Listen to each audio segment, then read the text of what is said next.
Hi, I'm Holly, I'm a writer, and I thought I would do a little video talking about some of the books that I've used as research, because I have two books that I've been working on. One of them is Formation Lab, which is about Formula One, fiction still, but about Formula One, and another which is a science fantasy about basically a group of superheroes.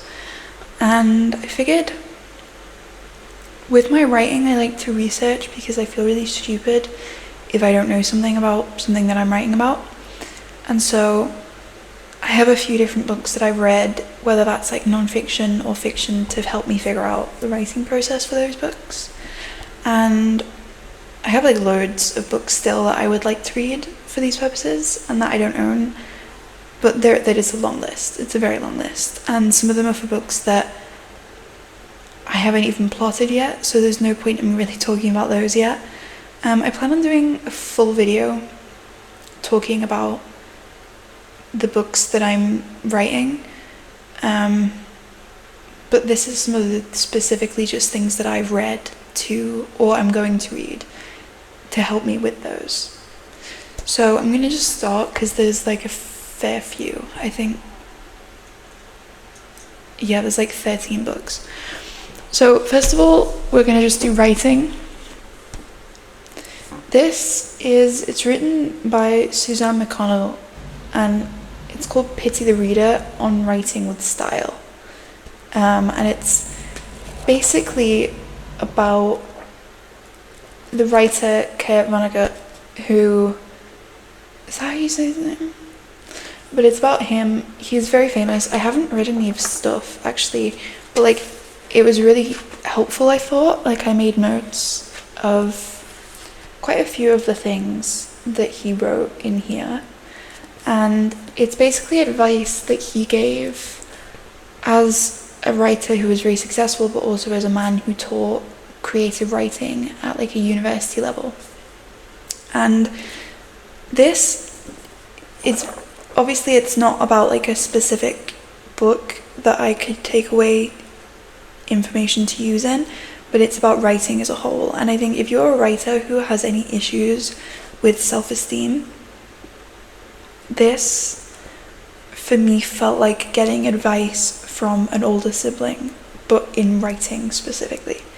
And it wasn't necessarily something that shed a lot of light on issues that I have, but to be fair, I don't tend to have that many issues with writing. The main one that I have an issue with is structure, because the first book that I ever wrote was Formation Lab, and I'd never written anything longer than a few thousand words before.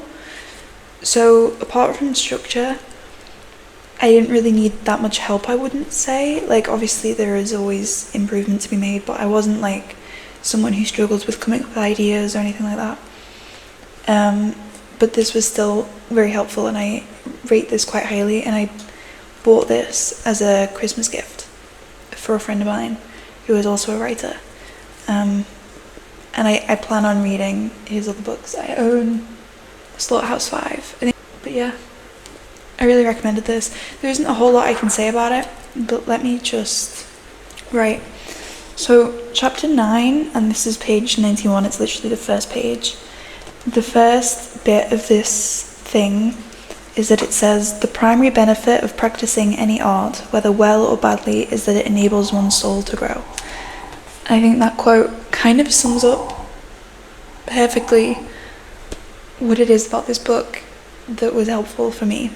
And yeah, if you were a creative, specifically a writer, I would recommend this. You getting in bed? My cat is over in bed, sat on my windowsill. The second book, which I have mentioned, I think, is Save the Cat Writes a Novel. Basically there was a book called Save the Cat, which was a book about screenwriting and structure of screenwriting stuff. This is an adaptation by Jessica Brody, where it teaches you how to use that in a novel. So basically it's a plot structure that tells you where in the story each sort of significant moment is going to happen, based off of hundreds and thousands of famous, really well written stories, so that you can sort of use this. I will say about this that page 74 here, which is, it's up to chapter 3. This is where it tells you in depth about the structure. This is it giving examples of those structures and how you might use them. So it wasn't as helpful as I would have maybe liked, because especially like when you see a book this thick and then you find out that it's only like that much, it's like but I still read all of it, and there are still things that I did find helpful in it. And I will say that like the actual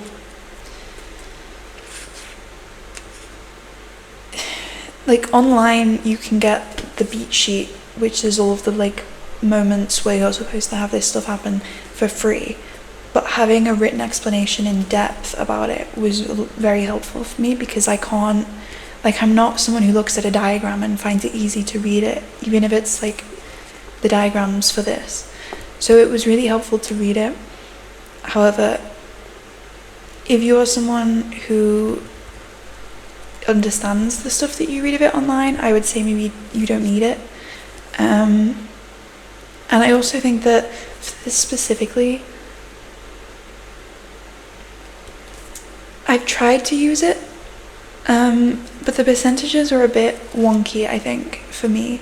Like, depending on what your story is, I think there are certain things that you need to do slower. Like, you can't just jump right into the story, you maybe have to build to it.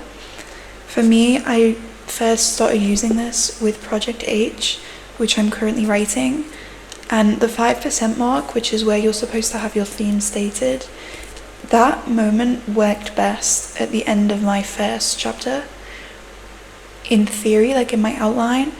But when I actually wrote it, I realized that it was probably going to end up being more like 10%, because writing the way that this world works is something that I need to do in depth, so that the contrast between how it works at the beginning and how it works at the end is like, it's clearer. And I think the outline is a good sort of place to begin, but following it too strictly doesn't work, at least not in every case. So I will say that. However, it was still useful, and I think that there are still things that, like, I will be referring this, especially like with other projects that are a bit more straightforward than the one I'm working on, which I would say is fairly complicated, because there's like not necessarily a magic system, but there's like new technology and stuff that I need to figure out that like contemporary fiction wouldn't have the same sort of amount of detail going into all that sort of stuff, because it's just like a normal world.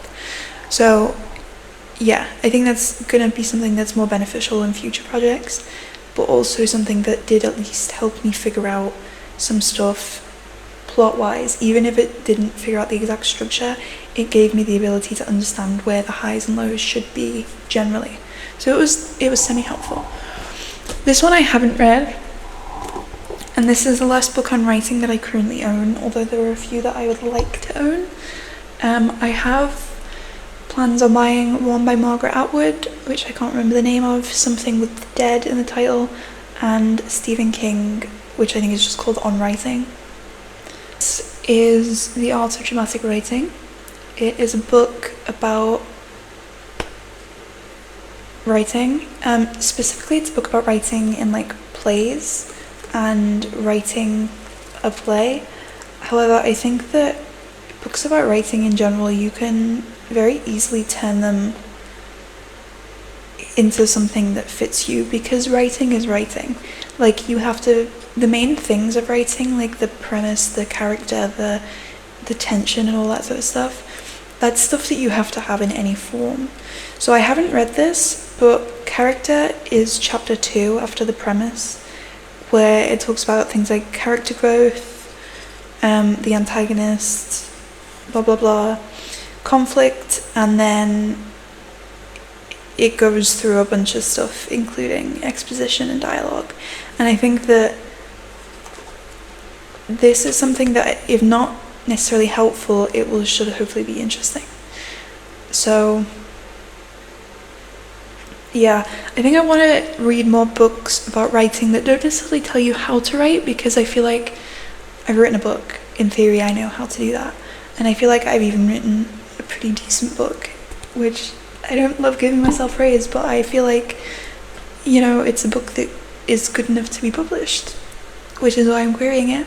And I think that isn't the stuff that I want to focus on with my learning and development writing-wise. I want to focus on things like getting the subtlety into my writing. I want to really shape my voice into what I think it is capable of being, because I haven't used my writing consistently for a very long time. I don't think I've ever really taken it as seriously as I am right now, even though I've always wanted to do it. And I think it has become very evident to me that if I hadn't taken as much time away, I could be so much better than I was. Like, when I started writing my first book less than a year ago, I was not as good as a writer as I am now. And the idea that I could in a few years be way, way better is something really interesting. And so I want to read more books that talk about things that aren't necessarily just how to write in a basic way, but in ways that will help me figure out my style and really shape it into being like me. Because at the one point that I'm sort of like looking back at, there was a lot of uncertainty with my writing, and even now there's still times where I'm like, is this the right voice for this story? But I think that I can really work my style in and stop being afraid of taking risks if I read more books that sort of talk about style and writing in a really interesting way. And I feel like this is going to be one of those books. But obviously I don't know how much to say about that because I haven't read it yet. So we're gonna move on now.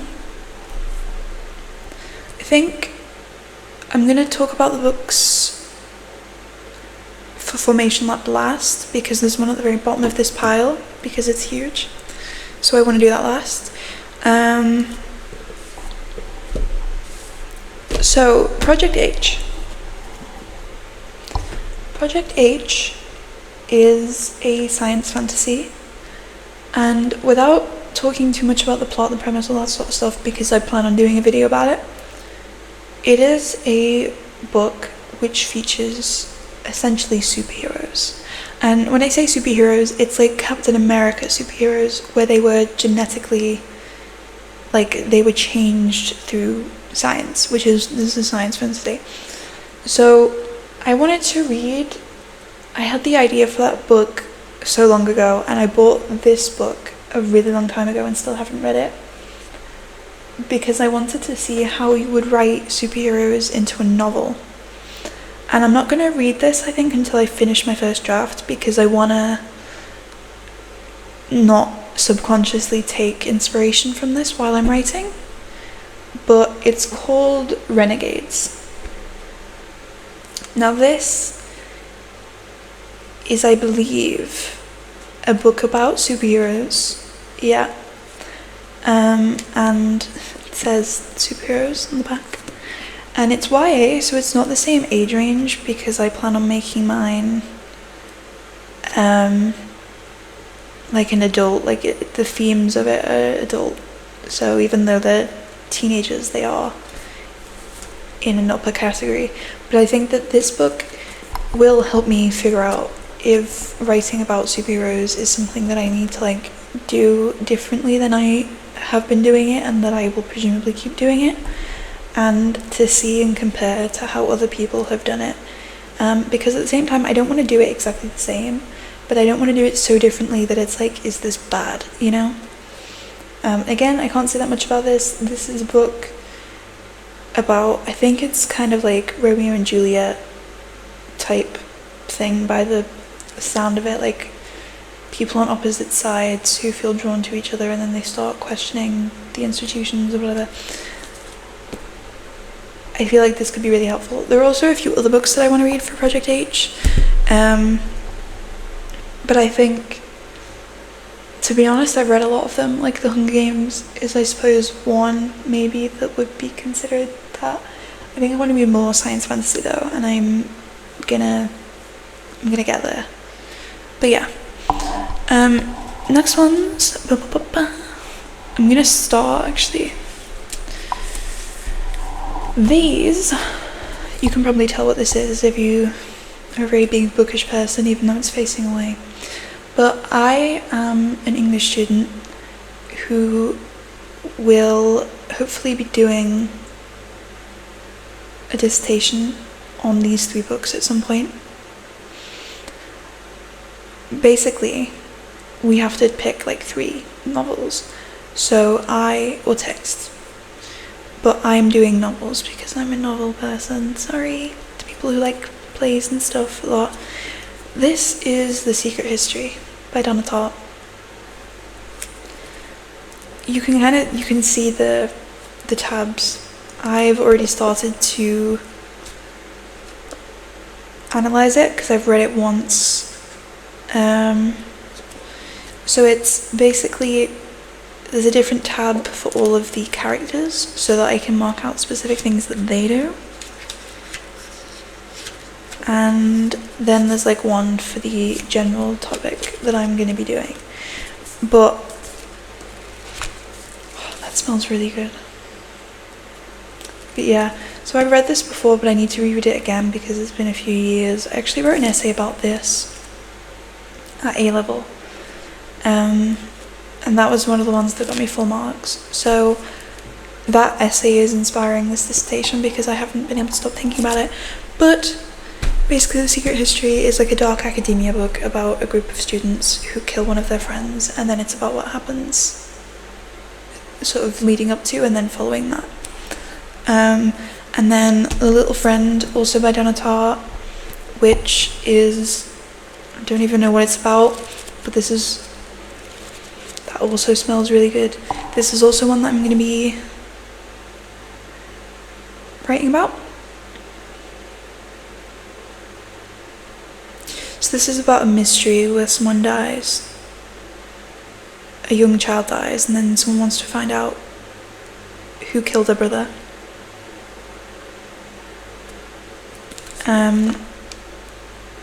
The writing in this is tiny, actually. I'm gonna show you this because this is insane.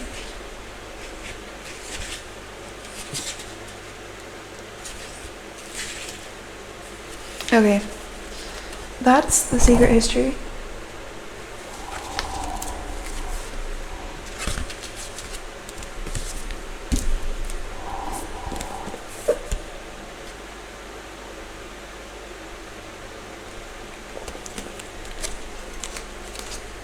And that is The Little Friend.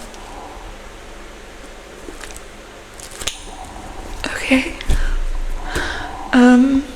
Finally, The Goldfinch by Donna Tartt, which has normal-ish size writing, actually, so don't know what happened with the other one. But basically this is about a painting and a kid that like gets involved with it. I don't know. Point is, I haven't read these yet, but I know that I want to write about the works of Donna Tartt because The Secret History was brilliant with it, and I have a very strong feeling that the other ones are going to be the same. And I have like done a little bit of research into them without spoiling myself. And fun fact, I actually didn't love The Secret History. But it's one of those books that even though I didn't really love it, it kind of swirled around in my head all of these ideas of this one specific topic. So I don't know what the exact title of my essay or anything is going to be, but I do know the general direction, and so I'm going to read those over the next few months. Actually, I have a TBR video that I made recently, and I'm currently reading Misery by Stephen King. So I've read one of the books on that TBR, and I'm reading the second. I think there were 6 books on that list. So I'm gonna read, I think maybe like one of the other books, maybe The Secret History first, but probably not. And then I'm going to read 2 more books from my TBR video, and then I'm going to read another one of these, and then I'm going to read another, so that it's like 2 books, one of these, 2 books, one of these, 2 books, one of these. I think that will help me not feel like I'm going insane, but also allow me to read these in time for me to submit my proposal officially. So yeah, that's kind of what I'm planning on doing, and we are now officially in the Formula One space. So yeah, only 7 books here, but we have almost that many for Formula One specifically. So the first one is one that I haven't read yet. This was actually a gift, and I think the person who gave it to me is probably watching this, so thank you. But this is Speed, The History of Formula One World Championships. And it's, as you can see, it's a very thick one. And it's not super helpful in the sense that it's not about modern Formula One, which is, my book is set in modern and future Formula One actually. But it is about the World Championships, and I think that knowing the history of the sport that I'm writing about is really helpful, because the world that I am writing about is not the same one as this one. The teams are different, the history therefore is different. For example, a fact that I learned is that the driver, like, if you look at the cars when they've been destroyed, and like the bit where the driver sits is completely intact even though every other part of it is destroyed, that was a feature introduced by McLaren, which was then adapted for all of the cars by all of the teams because it was such an excellent safety feature. So like, a team can have a really big impact on the sport, which is obviously a huge thing, but in terms of like big things like safety, one team can come up with an idea that saves their drivers and everyone's like, hey, that makes it a lot better actually. So I think it's really helpful to learn as much as I can about the history from as many different sources as I can. That means doing research on like the internet, but also reading books. I plan on reading, for example, the biographies and autobiographies of other drivers, but it's about money and time. Like, I don't have the time to just read all of those books, and I don't always want to read non-fiction. So for now, this is my collection, and that is one that's really helpful because it discusses a lot of the history, which is helpful for me trying to make sure that the history of my own fictional version of this world is pretty steady. We then have 2 books that I read, which, like, I have read these ones. The first one, which I really, really loved, and I actually highly recommend, How to Win a Grand Prix by Bernie Collins. This, I have a few little tabs for. This was really interesting actually. Like, this was one that I read and I was like, this is an enjoyable read, this is well written, this is something that's engaging, but also very informative. And I think it taught me quite a bit about the way that strategists work in Formula One, which was interesting to sort of just see as a fan, but also from the perspective of somebody writing about Formula One. What is one of the things?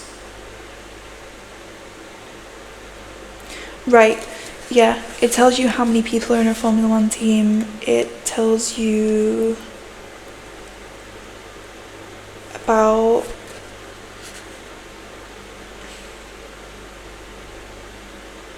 the person from the team who goes with the drivers when they go to like meet the stewards when they've been given a penalty or something, and also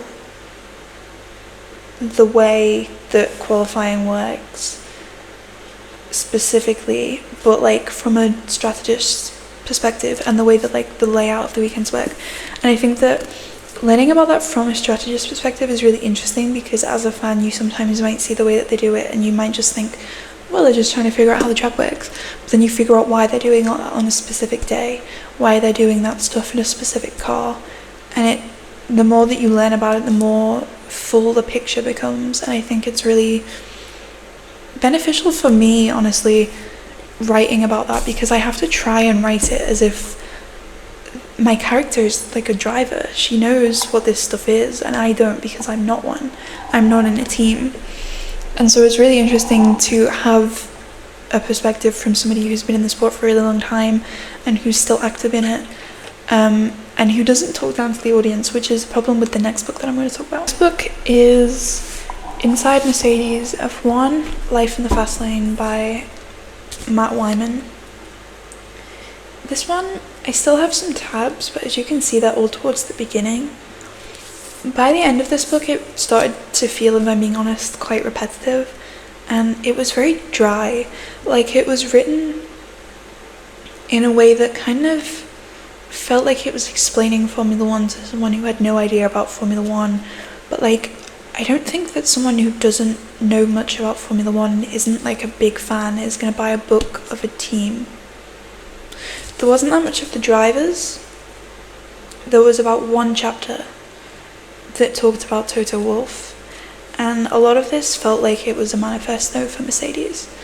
And I'm not a Mercedes fan, so I didn't really care to learn all of the details about all of these specific people who work for Mercedes. And while there was some information that was quite useful, it felt like a lot of it was just trying to pad out a full book rather than actually doing true journalism, if that makes sense. Like, it didn't really show that much that I didn't already know, and it over-explained the stuff that I already did know so much that it became a bit tedious. With that said, there was still stuff that I learned from this which I probably wouldn't have known about, and also something that I had wanted to know for a really long time, and for whatever reason just didn't think to Google, was what the lap was called where they get to the grid. And I now know. So, yeah, I don't know. I just thought that this was quite disappointing from what I thought it was going to be. But then I suppose that might just be my fault because I didn't research it before I bought it, because it was a pre-order. Although technically it was a birthday gift, so I didn't spend any money on this. So it doesn't feel necessarily like a waste. But I did definitely, compared to the How to Win a Grand Prix, which I kind of flew through, this I was like, you have to pick this book up, you have to read a chapter, you have to, I was making myself. Yeah, I don't know, it was still helpful, but it wasn't what I wanted it to be. The final book actually about Formula One that I currently own, Jensen Button, How to Be an F1 Driver. This I mentioned in my video, the TBR video, but basically this is him talking about his experience as a Formula One driver, and I feel like this is one of those books that might be really, really helpful for me. He actually has at least another one, maybe even two others, so I'm going to be reading his other stuff too, as well as there's the Lauda, the Hunt, and I think there's a Prost autobiographies that I can be reading. But this, from what I've seen other people say, is supposed to be a book that is not super serious. It's very engaging, but it also hopefully will shed a light on some stuff about what it's like to be an F1 driver that I can then apply to my character who is an F1 driver. And I think that it really is something that I need, because I feel like I'm a fraud. I'm writing about this person who has this job that I will never have, that I will never realistically be able to interview and ask questions about what it's like for this thing and this thing and this thing that I'm writing about. And so the more that I can read from a perspective of someone who has lived that, I think the more, especially in a more modern situation, like a Formula One car that's actually semi-similar to the ones that are driven on track right this moment in time when my character is driving them. Yeah, again, not a whole lot I can say about that, but it doesn't really have a smell. It's disappointing. But yeah, I think that this will probably be quite enlightening, and I'm hoping that it will. And if it is, I plan to buy his other ones, because I reckon he is going to be kind of my savior, to be honest. Especially since I'm still querying, there is a way that I could change it still to make it more accurate. Like, it's not about to be published, so I want to read that before I start the second one properly, which I have planned, but like I haven't decided to start writing it officially. And then also the first one, which I can edit as much as I want, as long as I keep all of the official, like all the versions that I've sent out already to people querying, as long as I keep those while those queries are active, it's fine for me to also edit future manuscripts to be sending out. And then we have 2 books now to wrap this whole thing up. These are not directly related, but basically these are about women in sport, and I wanted to read them to sort of figure out maybe some comps, and also to just get a handle on how women are written in sport positions in other books. The first one, this was longlisted for the Booker Prize last year, Headshot. This basically is like almost short stories that are connected. It's about these young women in a tournament, boxing, and it talks about all of them and their opponents and them and why they're there and what happens to them and what happens if they lose, what happens when they win. And I think that it wasn't my favourite thing that I've ever read, but it was really interesting to read. And it didn't end up being a comp title for me. It was not at all similar to mine, but it was still interesting to read about all these different types of women in the same sport. And I think it was really interesting to read it and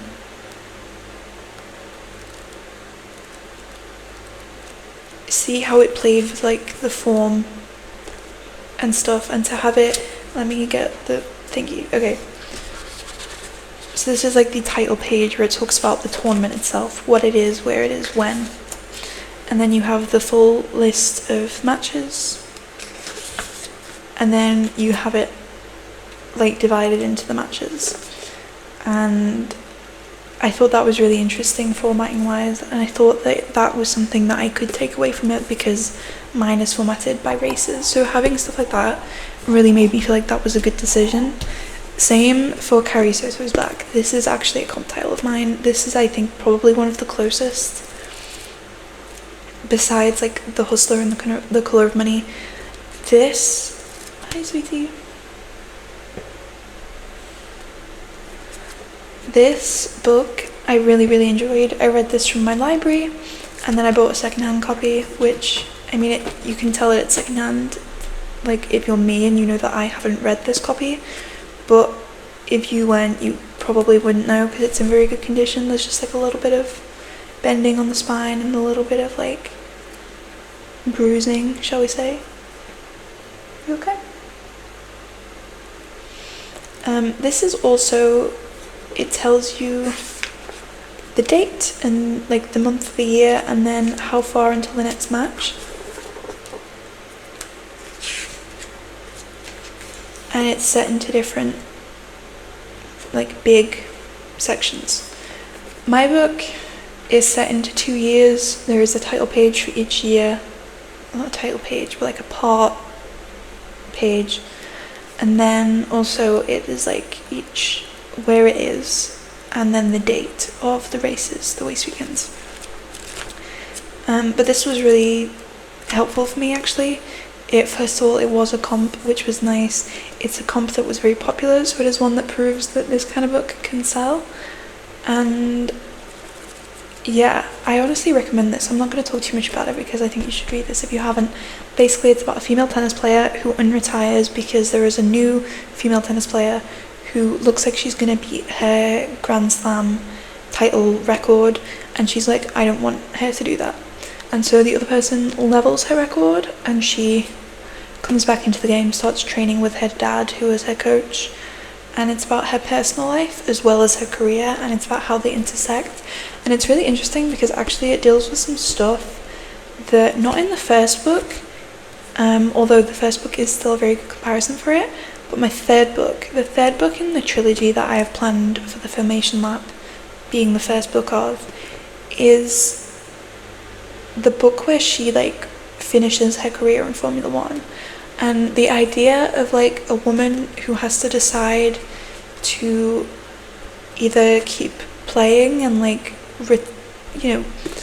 ruin perhaps her career and her image by failing to do as well as she has done before just for the sake of her pride, or of retiring and accepting that she's had a good run. I think that's really interesting for me, because there's like not the exact same concept, but there is some stuff like that I plan on doing in book 3. So this was really helpful, but I really recommend it. I kind of flew through this. I was like, I want to keep reading. But yeah, this is like the second Taylor Jenkins Reid book that I read, and I think I preferred this to the other one was Daisy Jones and the Six. So I would recommend that. And that is it. That is like Wolf books. And there are a lot more books in the future that I will probably do a video like this for other projects that I'm working on. But for now I'm done, and I hope that this kind of, I don't know, tells you a bit more about the projects I'm working on until I make that video, which may be next week. But also I have the Lego Ferrari set, and I'm going to do a video building that while I talk about the writing process and stuff, I think. So I don't know if that's going to be the same video. Actually, it could be. Yeah, I might do that. So we'll see when that happens. But yeah, these books, some of them have been very good, some of them have been a bit boring, and I think you might enjoy some of them, and I'm hoping that it clears up the sort of plot and but yeah, I think that these books, they've been a bit of a mixed bag. I've enjoyed some, I've not enjoyed some, but they've been helpful for my research. If nothing else, they've told me I don't want this to be something that I write about. This isn't similar to my book, which is still helpful because it means that I've read something and I've discovered that mine is different.